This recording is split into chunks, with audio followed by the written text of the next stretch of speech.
हाय option traders, मैं CA Sumit Mongia आज आपका स्वागत कर रहा हूं एक 15 एपिसोड की सीरीज में, जहां पे हम डिटेल में सीखने वाले हैं कि आखिर ये ऑप्शन राइटिंग होती क्या है। साथ ही साथ हम इस बात को भी डिस्कस करेंगे कि क्या ये ऑप्शन राइटिंग आपके लिए बनी है। लेकिन आज है पहला एपिसोड और आज के पहले एपिसोड का सबसे सिंपल थॉट प्रोसेस ये है, हम बात करना चाहते हैं कि क्या ऑप्शन बाइंग और ऑप्शन सेलिंग एक ही है। आमतौर पर आपने देखा होगा लोगों को बात करते हुए कि जब वो बोलते हैं कि यार अगर मैं इसकी कॉल बेचने की बजाय मैं इसका पुट ना खरीद लूं, तो क्या ये दोनों एक ही बारे में बात हो रही है या इसके एक अलग साइकोलॉजी काम करती है। क्या पैसा कैसे फ्लो करता है और कैसे एक ऑप्शन ट्रेडर की जिंदगी में एक बड़ा बदलाव ला सकता है अगर आप ध्यान से ऑप्शन राइटिंग को समझेंगे तो। लेकिन ऑप्शन राइटिंग की इस 15 एपिसोड्स की जर्नी में ले जाने से पहले मैं कुछ 3 सवाल आपसे पूछना चाहता हूं, जिसके जवाब के बाद ही आप डिसाइड कर पाएंगे कि क्या ये YouTube का आज का एपिसोड आपके किसी काम का है या नहीं है। तो पहला सवाल जो मैं आज आपसे पूछना चाहता हूं वो ये, क्या आपने अपने किसी ऑप्शन को जीरो होते हुए देखा है? क्या आपका कोई ऑप्शन एक्सपायरी के समय पे जीरो पे एक्सपायर हुआ है? यह है हमारा पहला सवाल। दूसरा सवाल, आप क्या चुनोगे? क्या आप चुनोगे कि मुझे कंसिस्टेंटली प्रॉफिट कमाने का मौका मिले, या आप चाहेंगे कि यार मुझे एक बड़ा प्रॉफिट का सौदा मिले? देखिए, ये आपको चुनाव करना है कि दोनों में से अगर आपको चुनने का मौका मिलता तो आपके लिए ज्यादा बेहतर कौन सा होता। तो ये क्वेश्चन नंबर 2। और क्वेश्चन नंबर 3 मुझे लगता है वो भी एक इंपॉर्टेंट क्वेश्चन है, और वो क्वेश्चन ये है कि मार्केट में किसके जीतने की, किसके प्रॉफिटेबल होने की प्रोबेबिलिटी, संभावना ज्यादा है, ऑप्शन बायर के या ऑप्शन सेलर के? तो आपको इन तीनों क्वेश्चंस का जवाब ढूंढना है। और अगर आप इसका ऑनेस्ट आंसर ढूंढेंगे तो आपको अब तक मिल चुका होगा कि भाई ऑप्शन सेलर की जर्नी के बारे में आपको जानना चाहिए ही चाहिए। मतलब अगर आज तक आपने ऑप्शन सेलिंग नहीं करी है तो सबसे पहले ये जानो कि भाई ये ऑप्शन सेलर आखिर बाजार में क्यों आए हैं, आखिर ये क्यों अनलिमिटेड रिस्क लेने के बारे में सोच रहे। तो सबसे पहले आज एक इंपॉर्टेंट बात से शुरुआत करूंगा कि भाई साहब, अनलिमिटेड रिस्क जो है, मैं नहीं मानता कि बाजार में जो ऑप्शन राइटर है वो अनलिमिटेड रिस्क लेके आया है, और मैं इस बात को आज आपके सामने प्रूव करना चाहता हूं। ठीक है, और मैं ये बात थ्योरी में प्रूव नहीं करना चाहता, मैं आपको लाइव दिखाना चाहता हूं कि कैसे ये रिस्क जो है ये बहुत नापी जा सकती है। अनलिमिटेड रिस्क नहीं माना जाना चाहिए। ऑफकोर्स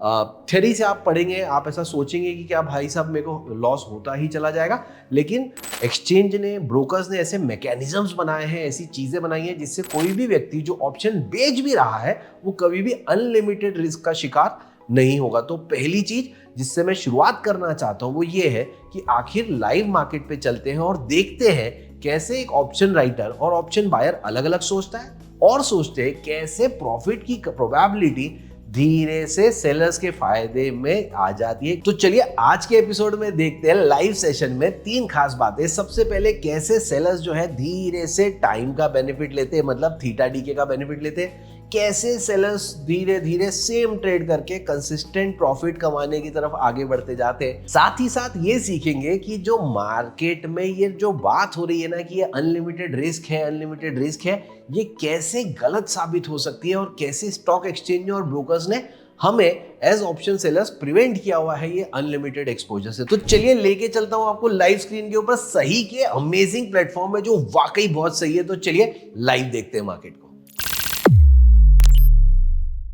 तो निफ्टी चल रही है 25,894, आप मान सकते हैं 25,900। ठीक है, अगर निफ्टी 25,900 चल रही है और मैं डिसाइड करता हूं कि मुझे कॉल बेचना है, फॉर एग्जांपल मैं डिसाइड करता हूं कि मुझे 26,300 का कॉल बेचना है। ध्यान से सुनिएगा मैं क्या बोल रहा हूं। मैं बोल रहा हूं मेरे को 26,300 का कॉल बेचना है। मैं 26,300 को सिलेक्ट करता हूं, यहाँ पे जाके क्लिक करता हूं। बाय डिफॉल्ट जैसे मैं क्लिक करता हूं यहाँ पे बाय के ऑप्शन के साथ पूरा सिलेक्ट होके आ जाता है। चूंकि ये सॉफ्टवेयर जो है बहुत सिंपली और बहुत आसानी से काम करता है, इसीलिए मैं क्या करूंगा, इस बाय पे क्लिक करूंगा और ये ऑटोमेटिकली सेल में कन्वर्ट हो जाएगा। आपने नोट करी चीज जो मैं बताना चाहता हूं। अब आगे बढ़ने से पहले काम की बात को ध्यान से सुनते हैं।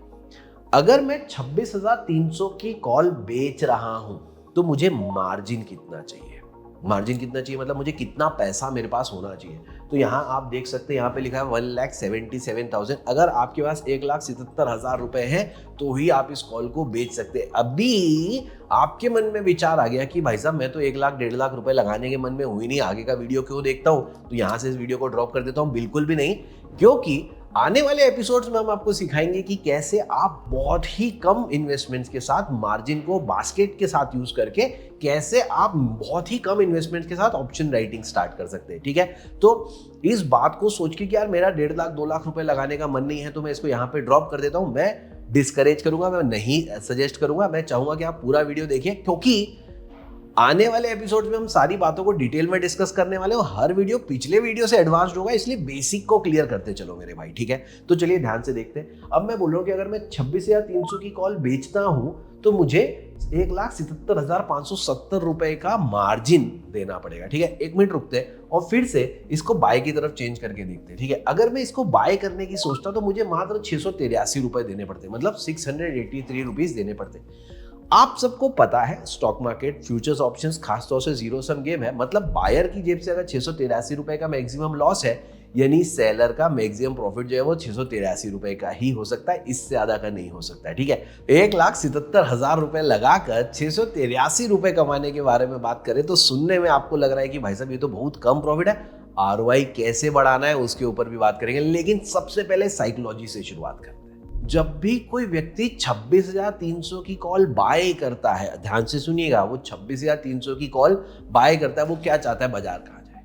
वो चाहता है बाजार इमीडिएटली यहां से कहाँ जाना शुरू हो जाए, ऊपर की तरफ जाना शुरू हो जाए। अगर बाजार ऊपर नहीं जाएगा तो इस कॉल बायर को नुकसान होगा। आप अग्री करते हैं? जो ये कॉल बायर का नुकसान है, एक्चुअली ये कॉल सेलर का मुनाफा हो रहा है। आपको कहानी तो समझ में आई गई होगी, राइट? अब मैं ये क्या कहना चाहता हूं कि अगर बाजार 26,300 के ऊपर नहीं जाता है, यानी कि बाजार अगर यहाँ पे 25,900 से नीचे आता है तो कॉल बायर को लॉस हो रहा है, जो कि कॉल सेलर का प्रॉफिट है। अगर बाजार ऊपर भी जाता है, अब ध्यान से सुनिएगा मैं क्या बोल रहा हूँ, मैं बोल रहा हूँ 25,900 से अगर ये बाजार ऊपर जाता है, लेकिन 26,300 का जो बैरोमीटर है, 26,300 की जो स्ट्राइक प्राइस है, उसके नीचे कहीं भी एक्सपायर हो जाता है, तो ये जो कॉल सेलर है भाई साहब, ये प्रॉफिट में हो जाएंगे। मतलब कॉल बायर चाहता है कि बाजार जो है वो ऊपर जाए, पुट बायर चाहता है बाजार जो है वो तुरंत नीचे जाए, लेकिन कॉल सेलर हमेशा वो चीज बेचने की कोशिश करता है जिसमें उसके पास प्रॉफिट कमाने की संभावना सबसे ज्यादा हो। प्रॉफिट कम होगा चलेगा, लेकिन मेरी संभावना बहुत ज्यादा होनी चाहिए। अब ध्यान से सुनिएगा मैं क्या बोल रहा हूँ। मैं बोल रहा हूँ अगर आपको लगता है कि मार्केट चल रहा है 25,900 और बाजार जो है वो 26,300 नहीं आ सकता, तो ही आपको 26,300 की कॉल बेचने के बारे में सोचना चाहिए। अब आप जो है तेजी मती नहीं कर रहे हो, आपने क्या कर लिया है, आपने एक लाइन ऑफ डिफेंस तैयार कर ली कि भाई साहब मैं मानता हूं 26,300 नहीं आएगा, इसीलिए मैं 26,300 वाला कॉल बेच रहा हूं। आपको लगता है कि नहीं भाई साहब 26,200 भी नहीं आएगा, तो आप 26,200 वाला कॉल बेचने के बारे में सोच सकते हैं। आपको लगता है कि यार 26,200 300 आ सकता है, लेकिन 26,500 तो किसी हालत में नहीं आएगा, तब जाके आप 26,500 वाला कॉल बेचने के बारे में सोचेंगे। तो कॉल सेलर जो है वो बहुत सिंपली क्या कर रहा है, वो अपने लिए लाइन चूज कर रहा है कि मुझे कौन सी जगह से पैसा कमाना है, मेरे लिए सबसे सेफ पैसा कौन सा है। और अभी हम क्या सोच रहे थे, हम सोच रहे थे कॉल सेलर जो है वो बहुत ज्यादा रिस्क लेके काम कर रहा है। ध्यान से देखिएगा, मुझे लगता है 26,300 थोड़ा रिस्की है, तो एक काम करता हूँ 26,400 वाला कॉल जो है उसको सेल कर देता हूँ। मुझे यहाँ कुछ करने की जरूरत नहीं, मैं सिंपल यहाँ पे 2 बार क्लिक करूंगा, 26,400 सिलेक्ट हो गया। देखा आपने क्या कमाल हुआ। तो हमने क्या किया, हमने धीरे से 2 बटन दबाए और 26,400 वाली कॉल सिलेक्ट हो गई। अगर आपको 26,400 वाला कॉल बेचना है तो भी आपको 1,70,000 रुपए का मार्जिन देना है। एज अ कॉल सेलर मेरे लिए 1,70,000 1,77,000 एक ही बात है। तो मैं क्या बोलना चाहता हूँ, मैं बोलना चाहता हूँ कि व्यक्ति कॉल सेलर हमेशा वो चुनता है जो उसके लिए सबसे ज्यादा सेफ होता है, ना ही कि वो चुनता है जहां पे उसको लगता है कि बाजार जो है यहाँ से ऊपर जाने वाला है या नीचे जाने वाला है। तो कॉल सेलर की कमेंट्री कॉल बायर की कमेंट्री से एकदम अलग है। वो बिल्कुल ही डिफरेंट टाइप ऑफ स्ट्रेटेजी अपने दिमाग में रख के काम कर रहा होता है। तो कॉल सेलर का सोचना क्या है, कॉल सेलर का या पुट सेलर का सोचना क्या है, वो रेंज डिफाइन कर रहा है कि बाजार जो है इस रेंज के ऊपर नहीं आएगा। 25,900 पे खड़े हुए वो बोल रहा है कि 26,400 नहीं आएगा। और कब तक नहीं आएगा, उसने एक डेट डिसाइड कर रखी है कि भाई साहब देखो 16 दिसंबर तक नहीं आएगा। तो इस बीच में ट्रेडिंग डेज कितने हैं, इस बीच में ट्रेडिंग डेज है 2 या 3। तो ये 2 या 3 दिन में इतनी बड़ी जर्नी अगर निफ्टी ने नहीं तय करी, मतलब हमारे जो कॉल सेलर हैं वो हर हालत में मुनाफा कमा लेंगे। तो अब यहाँ से इस बात को समझना शुरू करते हैं कि जो कॉल सेलर है ना, वो क्या करता है, वो हर महीने हर वीक ऐसा एक जोन चुन लेता है जिसको वो समझता है कि बाजार यहाँ तक नहीं आ सकता। अभी हमने एग्जाम्पल के लिए माना अगर मार्केट चल रहा है 25,900, हमने माना 26,200 की बात की, 26,300 की बात की, आप 25,500 की बात कर सकते हो, आप 25,400 की बात कर सकते हो। आप ये बोल सकते हो कि यार मेरे को ना बाजार ऊपर तो फिर भी जा सकता है, मेरे को नीचे आता हुआ नहीं लग रहा है, ठीक है। तो इस समय कौन होगा, इस समय जो होगा वो पुट सेलर होगा। पुट सेलर क्या बोलेगा, वो बोलेगा एक काम करता हूँ मैं 25,500 का पुट बेच देता हूँ। आप देख रहे हो मैं क्या कहना चाहता हूँ। इसका मतलब क्या हुआ, इसका मतलब ये हुआ कि वो 25,900 का 25,500 का जोन डिफेंड कर रहा है कि 25,500 के नीचे निफ्टी नहीं आएगी, अगर नहीं आई तो मैं हर हालत में ये 9 रुपए जो है ये कमा लूंगा। तो जो हमारा सेलर है, ऑप्शन सेलर है, वो कंसिस्टेंटली पैसा कमा रहा है। कैसे, हर महीने एक ही ऑप्शन को बार बार राइट करके। तो क्या मैं ये कहना चाहता हूँ कि भाई साहब कॉल बायर तो कभी मुनाफा कमाते नहीं? ऑफ कोर्स मैं ऐसा नहीं कहना चाह रहा हूँ। मैं ये बोलना चाहता हूँ कि कॉल बायर जो है वो मार्केट की डायरेक्शन के ऊपर काम करना चाहता है। वो बोल रहा है यहाँ से या तो बाजार ऊपर जाएगा, पुट बायर बोल रहा है बाजार यहाँ से नीचे जाएगा। लेकिन कॉल सेलर, पुट सेलर जो है वो डायरेक्शन के अलावा जोन के ऊपर फोकस करते कि मेरा वाला जोन जो है इस तक बाजार ना आए तो मैं हर हालत में प्रॉफिटेबल हो जाऊंगा। तो आपको स्ट्रेटेजीज के बीच में अंतर समझ में आया, कॉल सेलर कैसे सोच रहा है, पुट सेलर कैसे सोच रहा है। अब आगे बढ़ने से पहले इस बात को सॉल्व करते कि भाई साहब ये अनलिमिटेड रिस्क वाली क्वेश्चन का क्या हुआ। अगर आज भी अनलिमिटेड रिस्क है तो वो कैसे है, अब ध्यान से समझिएगा। एक कॉल बायर के रूप में अगर मैं इस कॉल को बाय कर रहा होता तो मेरे को एक कॉल बायर के रूप में यहाँ पे जो पैसा देना था वो खाली 345 रुपए देना था, जिसका मतलब ये हुआ कि जैसे ही मैंने ये 350 रुपए कॉल सेलर को या स्टॉक एक्सचेंज को पे कर दिए, मेरी जिम्मेदारी खत्म, मेरा मैक्सिमम लॉस जो है मैं ऑलरेडी बाजार को दे चुका हूं। अग्री करते हैं आप? लेकिन कॉल सेलर के ऊपर जिम्मेदारी खत्म नहीं होती। उसने वादा किया है कॉल बायर से कि अगर 26,400 के ऊपर निफ्टी जाएगी तो कॉल सेलर अपनी जेब से पैसा लाके कॉल बायर को देगा।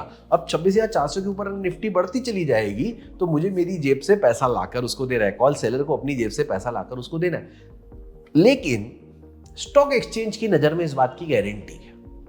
स्टॉक एक्सचेंज कैसे माने कि जो कॉल सेलर है ये अपनी वादा पूरा करेगा? इसीलिए स्टॉक एक्सचेंज ये सिक्योरिटी डिपॉजिट के रूप में 1,70,000 रुपए जो है कॉल सेलर से ले रहा है। अब ये पैसा एक्सचेंज के पास जमा हो जाता है, ये पैसा हम कॉल बायर को नहीं देते। आपने कितनी बार कॉल बाइंग करी, अभी कभी आपके पास ऐसा पैसा सेलर ने भेजा नहीं, राइट? तो ये पैसा जो है ये स्टॉक एक्सचेंज के पास जमा रहता है और स्टॉक एक्सचेंज ने इसको सिक्योरिटी डिपॉजिट के रूप में रखा है कि अगर बाजार 26,400 के ऊपर जाएगा, यानी कि अगर कॉल बायर प्रॉफिट में और कॉल सेलर लॉस में है, तो कॉल सेलर को ये नुकसान भरते बनना चाहिए।